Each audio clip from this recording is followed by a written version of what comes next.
Hi, I'm Greg Perry, Vice President of Hospitality Investments at RREAF Holdings. Welcome to this episode of RREAF Academy, where I'll be sharing insights from our Delta by Marriott hotel project in Southlake, Texas. We'll cover everything from acquisition and development to construction challenges and future opportunities, highlighting why this property has become a cornerstone in our hospitality platform. Let's get started. And that's important. You know, as an asset manager, I rely a lot on the people who are on property and their knowledge and that institutional knowledge. A lot of times in our business, there's turnover, especially at key positions. In the hospitality industry, you know, we always like to promote from within, and you know, there's not always growth opportunities for people. So when you find somebody who's really good, you make sure that, you know, we treat them right, make sure that, you know, they still have opportunity for growth in their position. And I don't think, as an asset manager, I wouldn't have as much confidence as I have in the operation of this hotel without these two individuals here.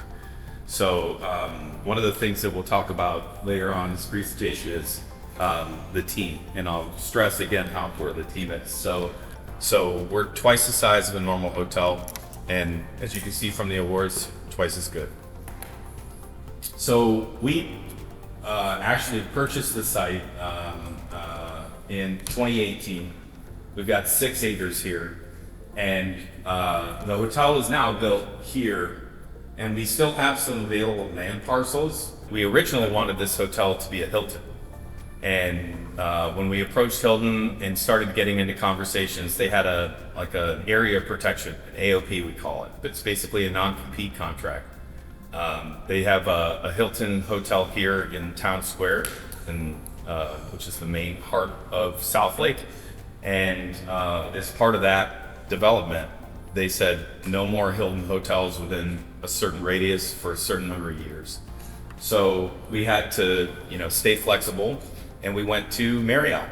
So the top 2 hotel brand universes are Hilton and Marriott. It's basically those 2 big gorillas and then everybody else. So we talked to Marriott, and they had just acquired a brand called Delta Hotels. It's a Canadian brand. And when they bought it, they wanted to roll it out, you know, all across the country, all across the world. And we were one of the first owners to get on board with the new development. It turns out that Delta ended up in its life cycle becoming what's called a conversion brand. So, an older full-service hotel or a full-service hotel that's opened under a different brand would go to Marriott and say, hey, I want to be a full-service hotel with you guys. And Marriott's offered Delta to be that brand for them. And usually it comes in with really lax PIP and renovation requirements. So it's like, come as you are, and we'll put you under this flag, and then leverage the booking system and all the marketing that the Marriott brand, overall provides. So I think there's probably less than 2 handfuls of brand new purpose-built Deltas in the world. And we are, king of the hill in terms of the brand. So if you go to another Delta hotel across the country, chances are this sets the bar. Zoning and permits and entitlements are some of the hardest pieces of work that you'll do in development. It takes anywhere from 4 to 9 months to get through the approval process in any city, county, town that you're looking to develop in. Sometimes you buy a piece of land that is already by right entitled to develop the type of asset that you want to develop, whether it's office or a hotel. And other times you have to ask for permission to build the thing that you want to build. And you come to the zoning commission with a full pack of drawings and plans and that pretty rendering we saw at the beginning, and you put your best foot forward and say, here's what I want to develop. And if you have to essentially convince the zoning board to change what's already been zoned in order to allow you to use that, that type of product. City planning is a whole different skill set, and when they design a city, especially one like Southlake that's high barriers to entry, high level of fit out and residence and things like that, they have a plan. Typically it's a vision of 20 or 30 years down the road, where they take all of their arterial roadways and all their hospitals and schools and take all that into account and say, I want residential here, I want commercial along this corridor here, we'll have a hotel pocket over here. And so, you have to realize that this team has put in a lot of work to develop this vision and this plan for the city. And especially if you're coming forward and saying, I want to change that vision because I want to build what I want to build for my purposes here, it really does take a lot of convincing. So that's one of the reasons why it's hard to get. It takes months and months to do that. So we'll lean into, again, our team. And y'all might recognize Carl Schwab as our president of development. We had a really good contractor in Hill Wilkinson. Can anybody just spurt out any qualities of a good contractor that you think, might make an impact on a development? No wrong answers. Experience, yep. How many hotels do they build? How many multifamily, depending on your, things. Somebody might be really good at hospitals, but they never built a multifamily project before. What else? Reasonable price. Reasonable price. Finally, somebody's talking about money. I think that's great. Yeah. Persistency. Like me asking you for involvement. That's right. What else? How fast they can do it. And how fast construction time. Yeah. Absolutely. Money and time. In development and construction, we always say on time and under budget. So, those are the two. So you guys have two big ones. Go on, Henry. Reliability. How do you check up on reliability? I guess by checking out the past projects and just understanding that. Yeah, absolutely. And I'll tell you, if you're looking to, these contracts are multi-million dollar contracts. If it's a $40 million construction project and you need to do some due diligence on your contractor that built, a multifamily project in Louisville, I suggest you hop on a plane, spend $500 or $1,000 for the trip, and you go check it out. Because it's that level of importance to make sure that you get the right people on board. Luckily, Hill Wilkinson has an office here in Dallas, so it wasn't that hard. And one of the things that we liked was that they had experience in our location. Building inspectors. So once you get through the entitlement process, then the building inspector comes in and he checks every single thing about what you're doing. Are you framed out the right, number of inches between studs? Is your electricity placed in the right place? Is it according to plan? And they're going to come in, and if you get a red tag, it's not a death sentence, but you got to stop, redo it, and then go back through a process. So like I said, there are hurdles at every step of the way. And prior to the infrastructure that we have now in this development process from cities and things like that, people would just slap stuff up and it would be a fire hazard, the doors open the wrong way, the electrical outlet's too close to the water fountain, and the thing could blow up. There's reasons for this. And so from checks and balances, we appreciate it, but when we're going through a development process, somebody comes in and holds you up for a week, weeks count. When you see a development project, we've got what's called a Gantt chart, and it shows every single step and milestone that you have, what week it starts, how long it lasts, and some things can't start until something else finishes. So there's this kind of snowball effect if you get behind. That's why the time it takes to build a project and the time it takes that a contractor says you can do it is so important. The architect here has been great. These guys did their work up front, and there was coordination between our project management, our development team, the architect, the engineers who work on the actual, how far these things need to be from one another. It all comes together. And if you don't have a good team, you have to have support. One person can't do it all. I can promise you that. And then Lush Zujak, is not only a guarantor, but he's a partner in the RREAF business. I hope everybody here gets a chance to have one of these pictures, because this is it's groundbreaking in more ways than one. This is literally a groundbreaking ceremony, but you know, you get one of these silver shovels or a gold shovel in your office and a hard hat with the company name on it. I mean, for me, I think that's nuts. I think it's great. You know, this is a PR moment. It's a moment where everything comes together because you've planned for so long, and you've had those conversations with the city. You've got to a point where we're actually going to start digging dirt. And so that's Kip, Lucian, and Carl. So 250 workers signed the project. That means in this hotel, there were 250 people at any given time working, you know, working in different areas, whether they were pouring concrete or framing rooms on another level, or you know, doing drywall or electrical rough-in. I mean, it becomes essentially like a small city. I worked on a project in Dubai called Fairmont Palm, and we were building a 381 room hotel, and we had 1,500 people on that project. And it becomes a real stress on our elevators, actually. I mean, just a small bit of nugget. Elevators are a key selection. You will make sure they're able to go through the construction process. But imagine herding 250 cats or 1,000 cats. I mean, it's hard. I'm saying these people are more skilled than with cats, and they certainly have opposable thumbs.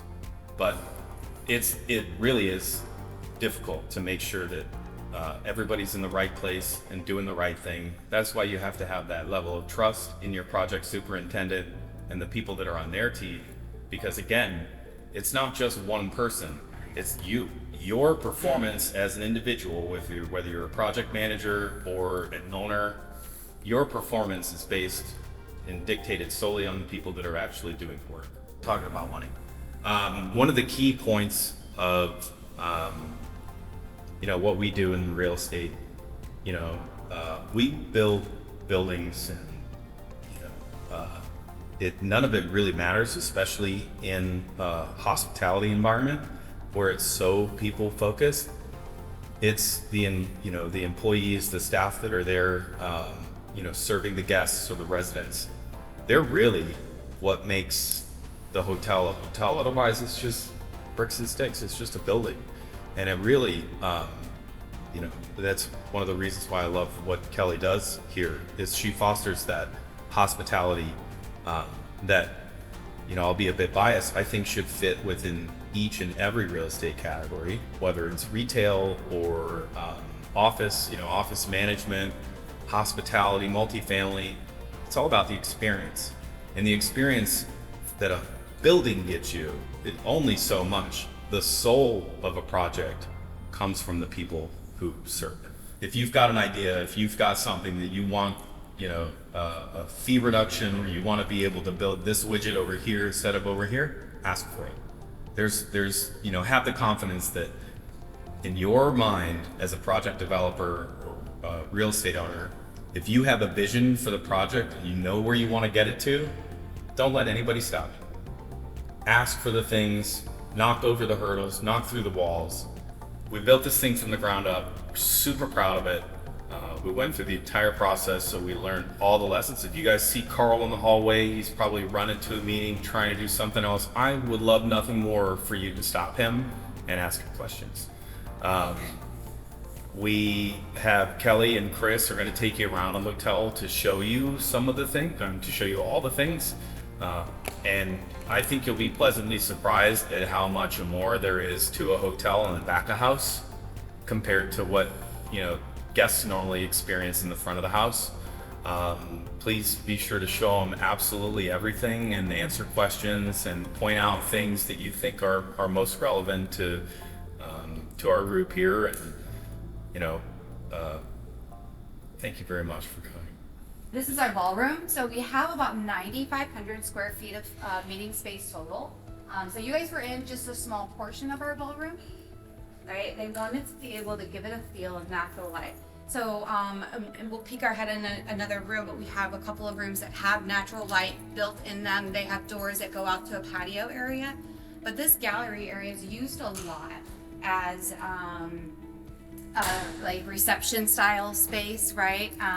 It could be, we could remove the furniture. So when they thought about all of these things, whether it be the couches, the furniture, or any of the decorations they put in here, it had to be things that would be easy for us to move, that we can work around from a hotel and the operation side, right? So it looks really pretty, right? But it doesn't make sense from a hotel perspective.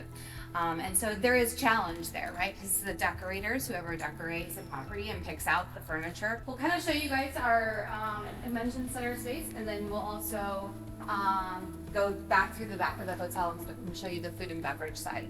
So this is another section of our ballroom. You guys can stick your head in. It's all the same, pretty much as what you guys were in, but our ballroom can split into 4 separate rooms.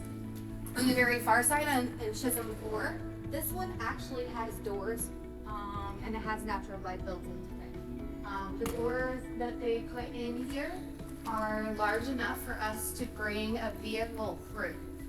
So we can open the doors to the exterior of the room, and then you brought a vehicle straight into the ballroom if they want. Which is a cool thing, right? Because they can bring in a grand piano, they can bring in large equipment for an event straight into the ballroom and not have to worry about a loading dock or anything of that nature. So this is another one of our rooms here. But as you can see from a property, we're all linenless. So all of our tables and banquet area, we don't use linen on them, okay? So they come just like this. We do have a black spandex skirting that we can provide, but the reason for it is efficiency. It's cost efficient, right? We don't have to pay to have our tablecloths cleaned and ironed and purchasing of new ones, and it puts that ownership back on the client. If they want to provide linen, then they can use a company that will purchase it for them. Every day, all our laundry goes out, and every day the laundry comes in. Yeah. Take the food from the kitchen, we do a straight shot to my left, bring it down here, and we use this area to put everything on a plate. So when a guest receives their plated dinner, it's nice and warm. The food is not hot, not cold. Yeah, one of the biggest things when they, sat back to develop the property, right, is they brought in somebody who was food and beverage knowledge, right? They consulted with a food and beverage company that basically designed this areas for them, whether it was the kitchen side, which you'll see, or the banquet side. And so it's really important from an operations standpoint, one, efficiency, but like Chris said, right, quality, that you're able to get the food from the kitchen to the guest in a matter of time, right? Like, so we use this area, so we cook all the food in the kitchen, we bring it all the way down here in these hot boxes so it can stay warm, and then this area is used to plate up.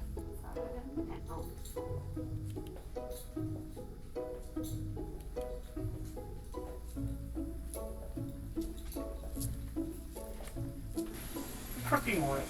So you know what, that's probably not that big of a cost, but it is. We went from paying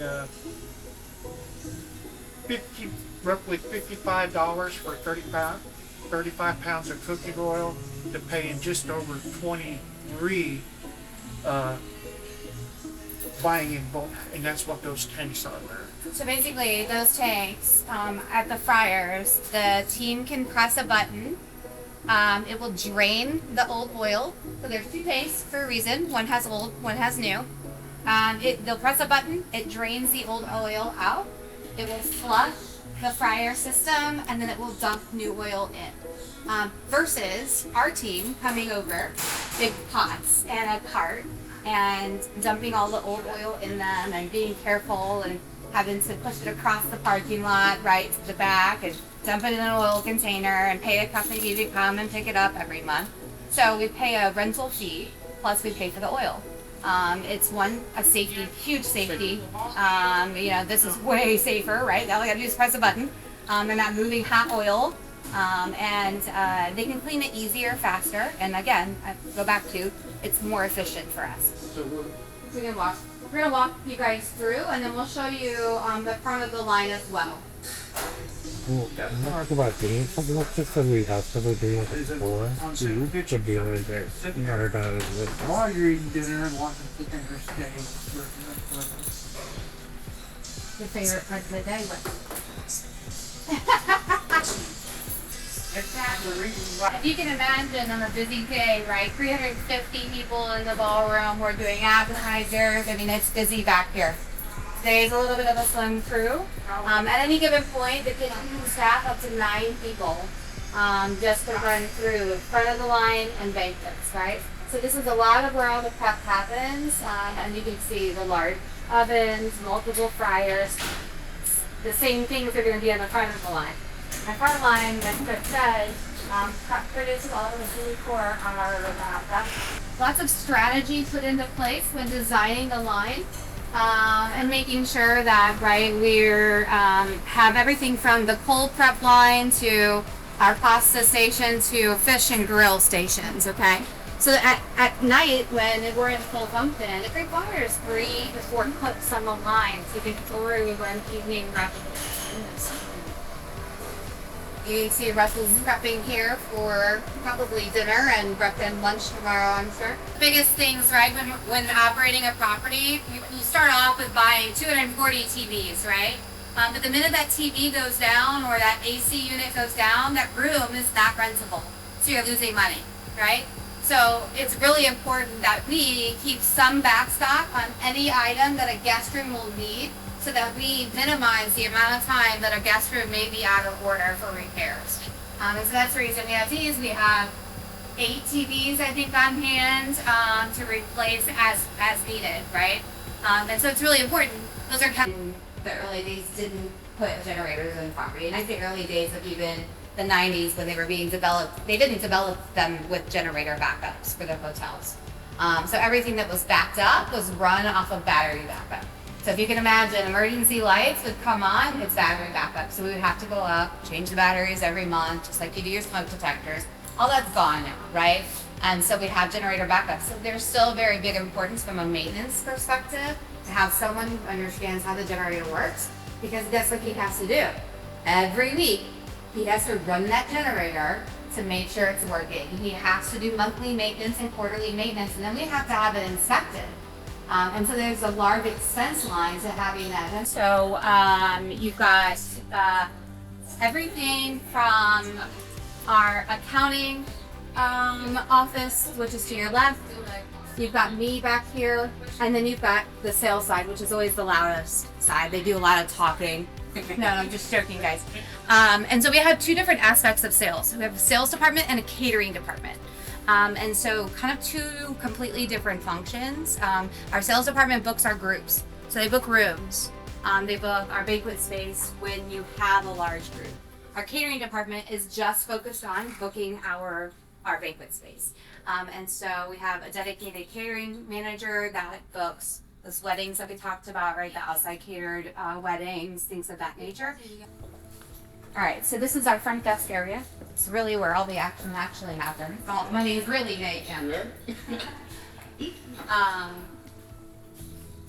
So obviously check in. You guys have everyone stayed in a hotel before, and you guys have. All right, we're gonna show you guys our pool area.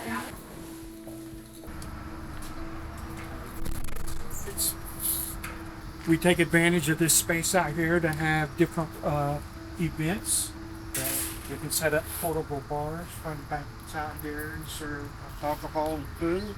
At every table, we can scan a barcode. So all of our engineers have gone through the pool operator certification. They all use that is required to maintain level, how to adjust the material, proper cleaning, those kinds of things. And so we make sure that we do that because, especially if you manage and maintain food in-house, it is for us to use a third-party company. So again, more efficient, right? We're saving dollars, but we're still being safe, and so making sure that our guests are taken care of. And it also offers an opportunity. 4:45 a.m. You wouldn't believe how many people are there. It's usually every piece of equipment as business travelers start out their day. There's not much room in there. Keynote Marriott said all of our fitness equipment is to be replaced every 5 years. Guess how old this is? 5 years. So even though it all looks brand new in there, it all will be replaced at the beginning of the first quarter of 26. Yeah. One of our guest rooms is a standard queen. So it's gonna have 2 queens in the room. All of our rooms are gonna have walk-in showers. The ladies have 30 minutes to clean a room from top to bottom. Okay, so every room has a 30-minute window. So when a guest checks out, when the lady walks into the room and our room attendants walk into the room, they've got 30 minutes. That means taking all the trash out, stripping the beds, remaking the beds, cleaning the bathroom, vacuuming, and vacuuming back out. So anybody think they can do that in 30 minutes? I can't clean my house. I mean, there's just no way, right? It takes me 15 minutes to make one bed. Like, there's no way. You imagine what they do. So it's really important, right, for us as operators to take care of our teams, right, to make them feel appreciated. So we do a lot of different things, but that is part of the requirement. 30 minutes. So again, you can stick your head into the bathroom there, but maybe a shipping container, As business travel joins the Marriott Bonvoy, the top 3 tiers are ambassador, titanium, And so now we've changed all those When room they check types, in, added in a little bit of their amenities, room and then key we've got also robes opens and the things store, of that and nature. they can have free access to these snacks, drinks, and coffees. Yeah, so I joke it's like raid the refrigerator at night, right? Like you get a sweet tooth or like you want something, you can come in here. It's 24 hours and help yourself. Another thing that we've done from a revenue management standpoint was we decided to take our 6th floor and we made it our deluxe floor. So, fun things that as you develop hotels and next day choose things. You talked about decorators actually choosing certain things and placing in the right places. We've made some changes to the way that the hotel looks, even from opening. And so in some of the original pictures that you can see of our lobby, or even on our website, we have this S couch that rolls through this bar area. From the outside level, right? We will eat everything in the bar. Thank you for joining us for this session of RREAF Academy. To learn more about RREAF Holdings and our hospitality platform, visit RREAF.com and connect with us on LinkedIn. Be sure to check out the rest of RREAF Academy series on YouTube for more real estate insights. We look forward to seeing you next time.